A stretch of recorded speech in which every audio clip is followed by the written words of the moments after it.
for me mamuni akwaba eba Melodies Podcast YouTube channel so mesre and there your first time wa subscribe na click the notification bell on the so MIN.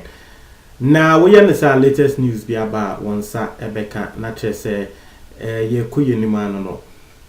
Na asem we there okay, metro send your bell screen so eba disusa pepe MIN. Uya eye number na eda screen as ye no. Eno your WhatsApp number go be to me afre. The story be too has na won tia sia mesre fresa number no and na say WhatsApp yen en didi atem the story be too ha bia se na ye no we ni anje ho and ansem a ye kan no enye no na wo rebuttal bia mesre membe di atem comment box ni mu go be to me afre na wama ana wa church ho nsem ache yen na ye be ye another video na ya explaining also side of the story. We are description box on your Facebook page no the link e wo ho like a Facebook page ne so MIN na yanko yensem so etie for media meka se nipa da se ni won ade ba ko e wo ye ho na say ye nipa da se ni ntino it is obrodi besia unconscious na che se enya ade bia ya adwen eda so in human life no ana meka ne say e bi before no ade ba ko e wo bi before ho ne say BBC we try to blame other people aside ourselves. And one thing will be before. So one gets what na say na wo dwen ho obo say yes sad dey no e wo ho. BBC na say enye papa say papa dey ne dey obeji ama ho. BBC na say enye papa na wo pese wo blame you obi. Na wo pese wo blame you obi. It happens in our politics. Obo say Akufo-Addo say wo ya dey pa woje na so BBC ebi ayeka say dollar ayese ya na afei what they share NDC for say oh mona mo ye si ntia na sisi affecting and say it happens NDC for so sa na wo mo ye it happens in our everyday life as black people na dentia me adentia obi na ka say na adentia na wa start video no wo kan sansem we dentia me ka san say and wo social media so a nkofo dodo na wo kwa Anas ni din trend number 1 on Twitter nkofo Ghana for dodo na blame no for Black Stars African Cafe ye free moon tem no Ghana for dodo na blame no me in particular mentias here why do we need to blame Anas meaning say Anas na kobo no Anas na wo coachi Black Stars so meaning so no na no strike my you but ngofo bebre na blame no me hu video bi anopa no from ya double na oyese wosu ena wo ke kansem owie mu ena wo kan asem bi ena o ka say we nia free Anas answer na Anas dey expose video ne beba no na Black Stars yendu kra na enye semi finals embra nya antechi e wo calf no na Black Stars yendu kra no na enye finals and semi finals afa ye ba ne sen ena Anas expose ne ba ya afa round of 16 ena ye film international sa video no a ya double cast asem na make say ashase say ya double pan ka dey anate say ade we Ghana for bebre trim why na make say okay me nko Twitter na me nko hwe nsem a ekoso wo ho na me nko pensem na me mekan bi entre me subscribers no me kwa na me ko hu say say Anas the trend number 1 wo Twitter na me ko hwehwe nsem ni mu no de ntia Anas the trend number 1 wo Twitter na say Ghana for say Anas eka ho bi ntia na ye free moon tem no because embra Anas won expose senia ya double eka na embra Anas wonya expose nya ntechi no utumu say na ntechi to me ye kululu bi na Ghana ye do final and semi final and that there Anas abe expose nya ntechi ama Ghana round of 16 ye film ama nya ntechi woni position bia e wo car for in Ghana round of 16 any friend am say hey Ghana for sisi e ho na edu akwan se endra asema mekan no se Ghana ni yende ugo hu se Ghana ni eto rubbish ato abonte na okọ kakra wa wo ya de papa no hu mo ne be ka se tia o sisi a Ghana e ho na edu se wo bi akoye corruption nyama na ye exposing na the more can say young qualifying into you are blaming the person who did the right thing. Sisi a de Ghana ye pese asset say oh na antechi wo ho na wo tia na ye ko final ye ko se me eno ne ye ene say eno na enye ya ho de ne de ko eno na e tre say Ghana for ye nya de and your born at the Biagana for Yagasi Yenimbo, no say Yenimbo, ye the 2 year Hunkwa keke. Because Sesani Yekana not said this is our real performance.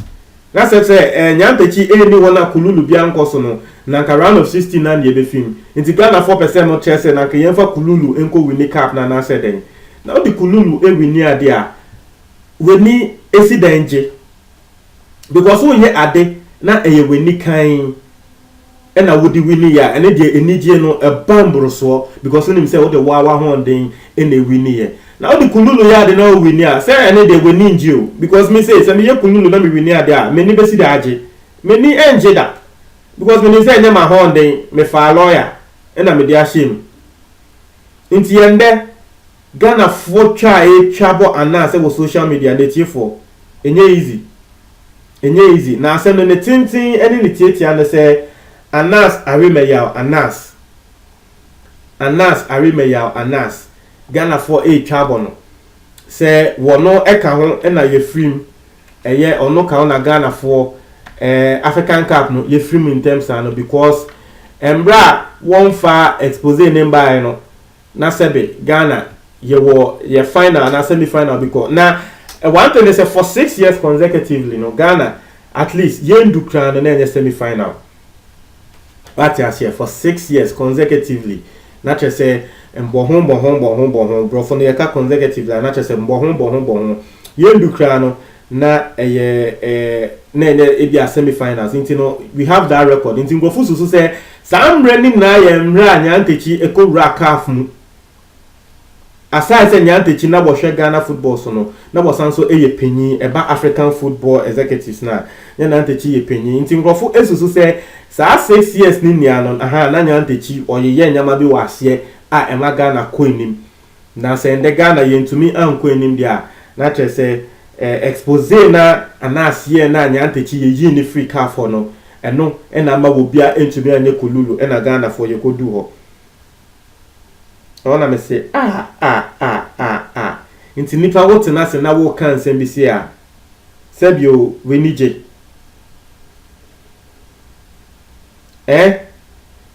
Obetina se na waka se wo yem blame Anas when ije wo me wo asem way this even shows how corrupt our mentality is as a nation. They you blame politicians but politicians no sikana omo wia ana nyama na omo ye no most of us ye the yen eto sa position ni mu a nyama na politicians ne ye kana ke be west me catch Ghana for ya kind of politicians ke die mu wia yesika no Ghana for bi mu na mu ye dede no wo de omo ekoto ho a masa wo mo po die ne de anke be west anka politicians na nkomo de ye but wo obi enya opportunity ni nti no ye de ye hu ne say affect ye ni nti no saa now this even shows our corrupt mentality as a nation. So wo uhwe video we wo so waka sansem ni bi say eye Anas na aye say Anas na no oye djuma pa na wo expose corruption na ekoso no obesa o say papa na wo ye no and that the papa no eye bone so wo to meet na se na wo kan sem bi say then you are also a problem and your politicians na pen a problem why wo to me dream BBC you are also a problem na say dem bin kan ka tell no media ya dabo na metin say wo kan first ya dabo ena mete say what kind of first. Now me person me read the comments bia me hu ye obi say this Anas is sickening. It shows the extent of which the integrity of the regular Ghanaian has sunk. Obi comment about all social media no. We tend to blame everything and everyone for our misfortunes but our own selves. The same thing America nipa we e be so try say omo blame Anas no eye yawe na eno tra Ghana for send your mentality akufum na Ghana for the people ne eto yan ye blame ye bone the people ne to yan we also have a hand in it too but ye blame ye hu obo say ye the blames ne man ko fofoforo obi ti ni baby wan kobo bra na okoye we na anko ya na de she ne nana bia bo she krase just say we blame other people than ourselves. This is our mentality. Now, they be asking America no. Nipa da se ni se what na say, especially Ghanaian because me Ghana ni me now for no dodo na ye Ghana for na me so me little research amaye no because me name me now for ne kasa na bibia si a obo say people want to blame other people aside themselves bibi boni esi no beka say we dey emia no on kanda oh ene we na ye ene me papa kra na ye si na one mama nye ye ena wo bia be blame people aside themselves sa na yete as people but say na me can first no unconsciousness ye na ye nim but one dream ba so na ho pe won say bibi boni si pe no won fa blame na mo bi o de be ma wa wo ho na me tia me pa we ni tweet ne so I say let's go back to drawing board and investigate what led to coach CK Jenfi winning. That is a CK Jenfi Ghana and baby no na wo winning. Inti yanko hwe abakwasem mu ne hu de emma CK Jenfi o winning ye. Na yen jai blame na ye de to anaso no. Etiefo se ne America fa no tumi so me bu afuye pa. Me bu afuye mo blame anas no sebe manu sisemi na so sebe eyen krasesem na wo tie me na wo so wo blame anasa sebe wo disenkuba se ne achi palago be kana na senkuba pa na wo di no intine ya oda boy wa Ghana fo na mo blame sebe eyen krasesem na mo di no na wo ya oda bo no kra wo ye elder e wa sorry inti so bia ye papa na ende bibia koye na bibia ankoye a wo blame nipa na wa ye papa no Kristo sem no sa na wo wa ye elder wa sorry no Kristo sem no sa na eko ya odabo Kristo sem no sa na eko menim se wo tie me Kristo sem no sa na eko ya odabo sa na eko mesremo obi so say the sad state of our thinking. We have not won the AFCON for more than 30 years, but we are here today blaming Anas for our failure. All that someone in Paku in so can the 37 years ni ye winning AFCON. Now this year ye winning Anas ni ko blame no. Na sa 37 years ni ye winning no. Ade na no ye blame Anas. Wo akoye say senya Ghana forces ya ebi mu blame Anas no. Akoye say de bia ye winning It's announced by expose no yen winning pena yes ye announced na ye but for 37 years ni yen winning she na say this year so yen winning why are you still blaming Anas or why are you blaming Anas now Anas no ko bo no omo blaming Anas no mesro maybe someone say Anas no ono e no ko bo no ana Anas no she referee atai see yes referee ni she go na wanje why is the referee not trending Anas no ono ene she referee atai na ono na okoshe number 9 Ghana number 9 ebo no ana penalty na your friend say Ekuban o say no penalty na Ekuban boy na keeper na chi no Anas na ko she Ekuban mu no boy na Anas no e na wo she Ekuban atai no ko boy e na o say no ene ye blame no ada na Ghana for to de bia etumi ye BBC Ada neto de bia etumi ye BBC. Let's try to sit down and draw a plan. Nyehu we. Nyenja sa blame game we. Na Anas no wonye hwe. Na say Anas ka dey expose bia ba. Ghana for politicians no Anas ekokan politicians nini. Senior politicians no ba bonten ebe didi Anas atem.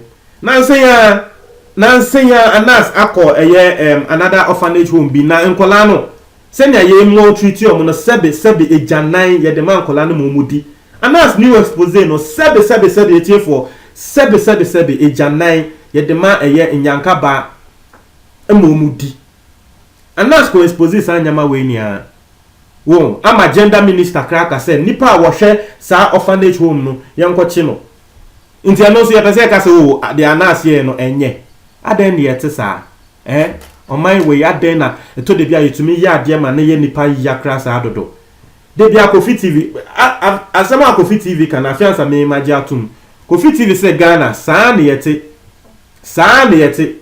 te se wo bi koso na obi ya de papa wan hwe ya wo ya papa ne kra se ne ye beba be se we adwuma no ana se ne ye beba be attack no ebe ya onwanwa Kofi TV kan wani eya Zion Felix ye interview no catch Zion Felix se Zion Felix say Ghana for me minimum Ghana for eto de bia yesuban enye ye mentality no enye ye pese ye blaming for aside ourselves bibia ye de blame beto obi so bibia besi wo man we mu bia bibia ye de blame ebe to obi so etiefo na my mention so read the sum of the comments and obi so say blaming Anas for Black Stars loss proves just how far Ghanaians will go to point fingers and blame. We lost and it doesn't relate to Anas. What you say? And also you say mo obi kan or say sit your asses down and move on with your lives. Same people complaining about corruption. Yeah, same people you be complaining about corruption. As a nyatrom no e ya dos wo man we mu e say ye hwe na ye jai. Nyatrom ne doson. Kana for be sorry ni aka omo ye corrupt. Omo di sika. Anas akọ expose corruption. Afei yan qualify into mo di blame Anas corruption na okọ expose no. Now so yeah na dey dia ya ka say o Ghana for corruption e koso corruption is increasing. Now so be akọ expose corruption no. You see yente da. You see yente da we tie for you see yente da into ye the bonus so say ono e na waye. Sabe ye tie o man bi say mu a de ye na ye. E tie for me bisa bo de ye no eye. Na obi as I'm sure said Anas single-handedly ruined Ghana football. Won and no na the bakoneka say Anas has say Ghana football. Etefo send ansem ne kon who read the comments ni bi.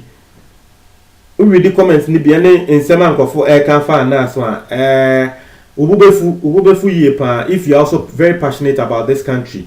Send ya yebeko yenim ene nyama na ububefu ye because bobi a made me so say bobi a wo pese Ghana ko enim bia no. The person will not be thinking this way. The person will never blame Anas because they are Anas here no. Anas expo and Anas video no to me in terms say corruption didn't go. You who referees no more G scanning nyama no. Anas exposed corruption and na koso we Ghana football. They be ana countryman so go kan. Countryman so go kan no more be kan say so go provide evidence. Provide evidence. Anas be provide evidence na fe hin na ye dey fa. Any ye dey share Anas. Meanwhile, ye can say corruption na mo see you provide the evidence. After you provide the evidence yang qualify am dey share Anas masa. Born na ni yambo ni ye ni yan qualify. Proud to say Yabeko World Cup me say World Cup African Cup no. Proud to say Yabeko African Cup no. Ghana ye bought two Yabeko campaign with Dubai no. Ye bought two matches. How two matches ni yen win ni bako kra. Yen win ni bako kra. First match ye bought 0-0. And a second match almost share 1-0. Me catch how two matches now ye boy proud to the African Cup no. We didn't even win one game. Into your hot and a Ghana for who said, me kai, man sorry I me software cracker.